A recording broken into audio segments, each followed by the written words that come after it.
You're watching Let's Talk About Prepping. I'm Tyler, your host, and in this video I want to talk about our YouTube prepping quote-unquote community. So this is something that, yes, it was Hooples and I that were talking about this. Hooples and I talk quite a bit. And also something that he said in his recent video about how much money big prepper channels make. So a lot of us refer to the community that we have here in the Prepperverse on YouTube. And Hoople sort of pointed out that we don't really have a community, we have a group of people who regularly comment on each other's boards.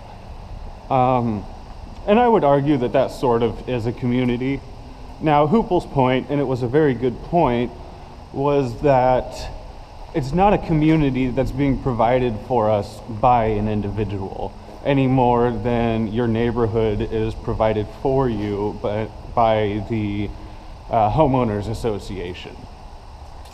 So there's no reason for you to pay them for the group of people that you interact with regularly on their comment board. But I do think that we do have a community here in the prepper community on YouTube. We have friends and acquaintances that we enjoy conversing with and hearing from. I really enjoy interacting with a lot of you guys. And it would really suck for me, it'd be a very large bummer if we lost contact with each other. And this is getting back to something that Hooples and I were talking about a few days ago, and that is the Prepper YouTube SHTF. How much of an SHTF it would be if, for whatever reason, the prepper community on YouTube disappeared. And I was thinking of this morning because I've been reading up again on Ruby Ridge and Waco and incidents like that, partly because Ruby Ridge is not that far from me, and I've been planning to go back and do a little bit of a revisiting the Weaver property, which I've been on. My family has owned a part of the land that was the Weaver land, and just sort of do a video going back to that. But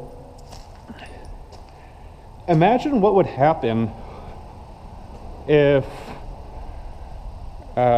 something like Oklahoma City happened again, because Timothy McVeigh largely blamed his motives for that on Waco and Ruby Ridge and federal oversights like that.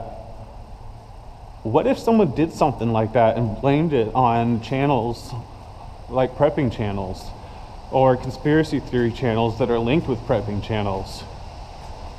There are foreseeable events that could cause YouTube to delete the prepping community altogether. And that would be a catastrophic blow to many, both from a business perspective and from a comfort perspective. Many people aren't actually preparing for any SHTFs.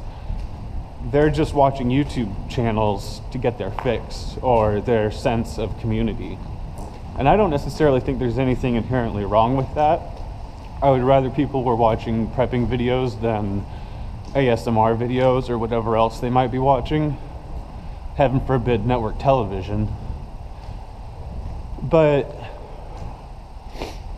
it would be a huge blow to the psyche of bushcrafters, survivalists, and preppers alike if the platform, which so many of us claim already bottlenecks us, were to actually do the things that are within its power to keep from giving us a voice. The flip of a few switches, the push of a few buttons, and every one of us can't figure out why we can't log into our accounts and all of our videos are gone, and we're unable to contact each other if we don't have each other's email addresses already.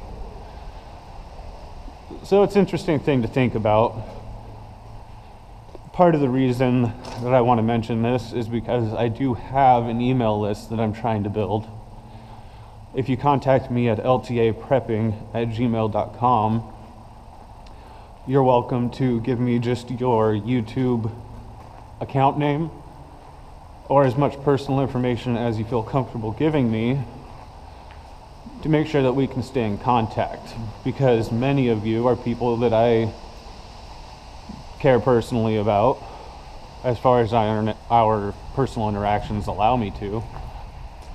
But it would be a very sad thing for me to permanently lose contact with many of you.